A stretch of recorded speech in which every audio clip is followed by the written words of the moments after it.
Okay, hello, my name's Denise. I'm a compulsive overeater, and I've been in the program 11 years and abstinent for 4. And today's about step 11, which is sought through prayer and meditation to improve our conscious contact with God as we understood him, praying only for knowledge of his will for us and the power to carry that out. And the amount of times I've heard this or read this, and it's wonderful. I've been asked to do service, and I'll look at this and think, wow, and some things jumped out at me. And I thought, sought through prayer, and this is step 11. So I've already sort of looked at my higher power. Step 2, I came to believe that a power greater than myself could restore me to sanity. So I thought, yes, I don't want to be my own higher power.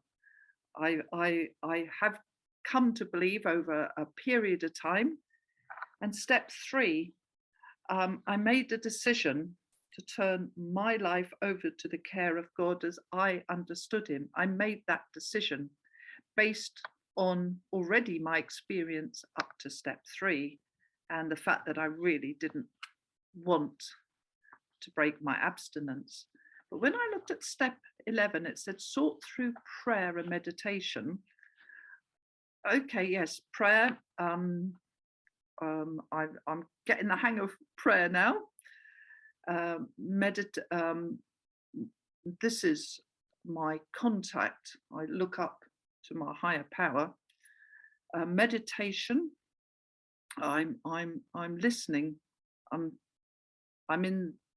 listening, and I'm thinking, and I'm absorbing to improve. I want to improve by being abstinent. Our conscious contact with God. And for me, that consciousness, that's what hit me when I've looked at this recently, particularly today, is about staying in the moment. I have to be conscious. Otherwise, I'm not in the moment. I'm going to go all over the place.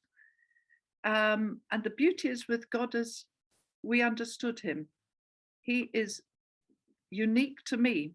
We've got how many people in the room today? 16. And each of us could have a different higher power. And it just doesn't matter as long as whatever we believe in keeps us abstinent. And that is one of the great things about the fellowship, that we it's not a dictate. There's nowhere in black and white says you have to have a higher power that's like this or this or this. It's totally unique to us. And for me, that's why it works. And then praying only for knowledge of his will for us and the power to carry that out. And for me, the power is to carry that out means I have to surrender. I have to surrender my will. I have to be willing and humble to let that happen.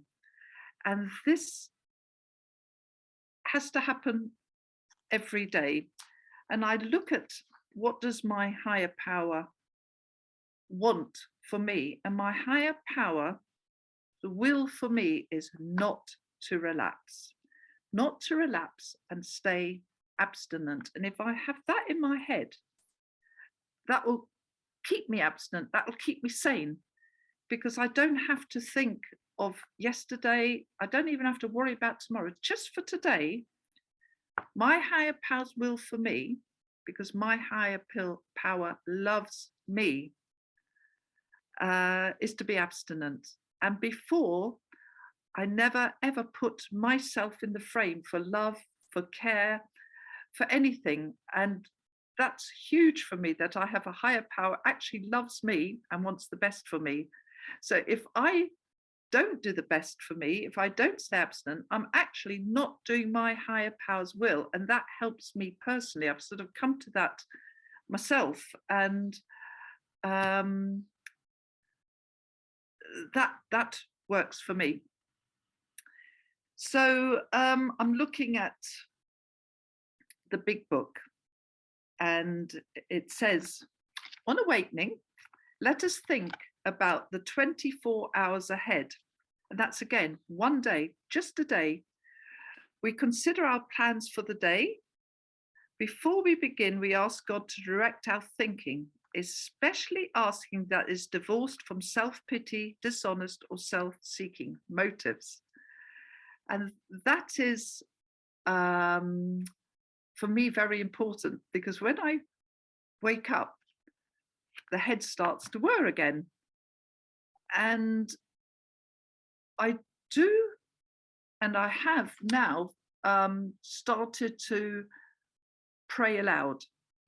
And like everything in our fellowship, it's a process. When I first came in the rooms, I was very, very nervous about the word God. I was very nervous about the sex, that it was a hymn. I was very nervous about people talking about miracles and a lot of things. But I sensed abstinence. I didn't know what abstinence was, but I looked around and I can remember thinking everybody here's normal, as in nice, kind, warm. There was a wonderful vibe in the rooms and I felt comfortable. And there were enough things that I heard that I felt I belong here. I don't quite understand everything, and I hope I'm not in some weird sect and I'm suddenly going to be, I don't know, taken over. But for me, up until that point, praying, I'd never prayed, not really, unless it was what I wanted. For me, it was a very personal greed, or it was almost a thing. If you do that, I'll do that. And of course, that doesn't work. And meditation, I had no idea what meditation was. So I start my day like the big book says, and I talk to my higher power. And I've learned to drop the mantle of embarrassment, which I was at the beginning. Even in the street, sometimes I can be walking and I'll just go to the side and I think, okay, I don't understand it. I've just had this phone call. What the hell am I supposed to do? And I just wait a bit and I wait a bit and I think, okay, I've got to give it a break. No knee-jerk reactions, no texts, no WhatsApps. Let me just think about this. Let me just think about this.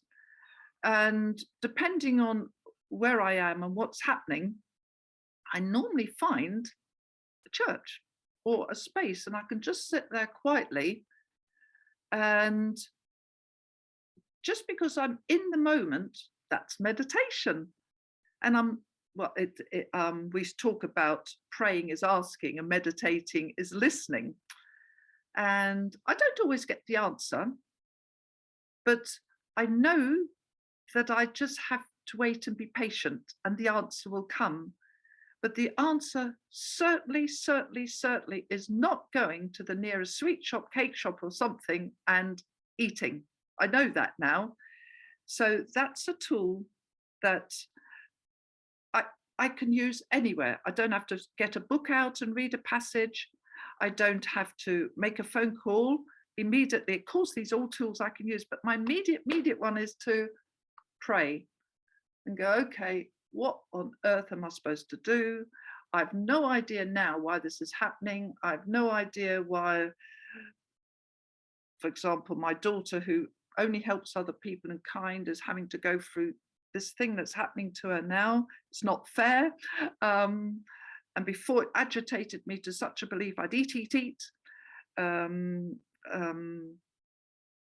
My uncle's dying at the moment. Any moment the phone call's going to come, and he's not being cared for in a lot of ways. And I'm angry, but there's nothing I could do about it. And eating over it's not going to help him. And so I'm listening at the moment, and I'm finding, just for today, in my action plan, is where am I going to find the spaces to listen? How am I going to listen? And to build in as much prayer and meditation time today to stay in the moment for today, because all I want to do today is be abstinent. And because it's step 11, because I've gone through all the other steps, I know it works. You've got 5 more minutes. Oh, blimey. Okay, thank you. Now, another big part of step 11 for me is working the program and sharing and listening and coming into meetings. And when we listen to other people, if I listen to any one of you, or we have the minute of silence, in that moment, we are meditating. We are listening to something that's really important, or thinking about others. But a little bit of that can be, we can almost think, oh, we've got it now. I've got this higher power that looks after me. I've got this higher power that keeps me abstinent. I don't need the meetings anymore. But it's such a big part of our fellowship. It enhances the quality of our recovery. And I see it central to not letting our own personal spiritual path take us away from the meeting. In fact, it keeps us there. And I say that because 4 years ago, I was in a very, very difficult position. I was so angry. I was so angry with what was going on. It was Christmas Day, and I wanted to harm myself. And do you know what? The only thing I could think of was breaking my abstinence, because that was the most important thing to me. I had one biscuit. I didn't binge. I had that one chocolate biscuit on purpose. I didn't pick up the phone. I didn't pray. I didn't meditate, because I was so upset and so angry. And of course, that stupid biscuit didn't do anything. But I harmed myself because I broke the conscious contact with my higher power. And that was such a overwhelming emotion that I saw how damaging that was, that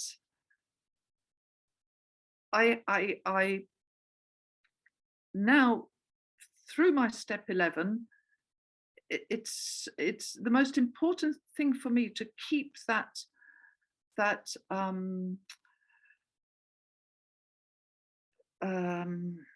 conscious contact.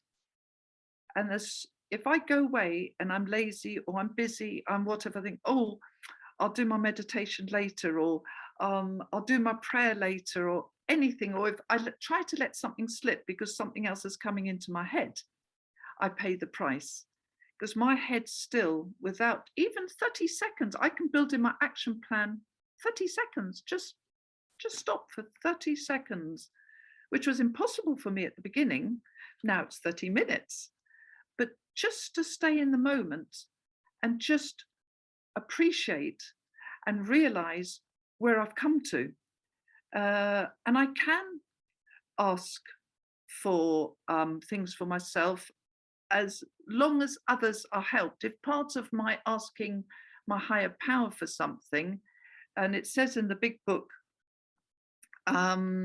we may ask for ourselves, however, if others will be helped, we are careful never to pray for our own selfish ends. Many of us have wasted a lot of time doing that, and it doesn't work. You can easily see why. And I heard in the rooms, which resonated, I know what I want. I know what I want, what I think I want. God knows what I need.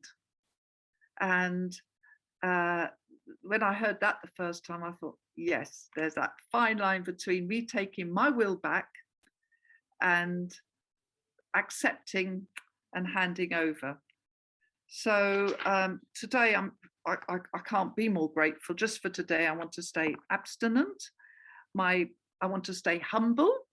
I want to say the prayer that I say, I don't know how many times a day, thy will be done. And when I'm starting to feel the anger and the anxiety and the worry and this craziness that goes on, how I'm going to deal with things, or how I'm going to deal with other people because they've wronged me, or they've wronged my children, or they've wronged my uncle, or whatever, that head starts to go. And I go off in all crazy directions.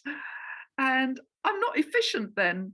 And I get tired because it's so stressful. So I come back to the big book, or I just go, oh, I will be done. And at that point, I've got to find a moment just to reflect, just to meditate. And it says, it ends at, on the step 11 in the big book, it says, and if we are burning up energy foolishly, yeah, which I do, we did when we were trying to arrange life to suit ourselves, and it stops with, it works, it really does. That's what it says in the big book. So thank you.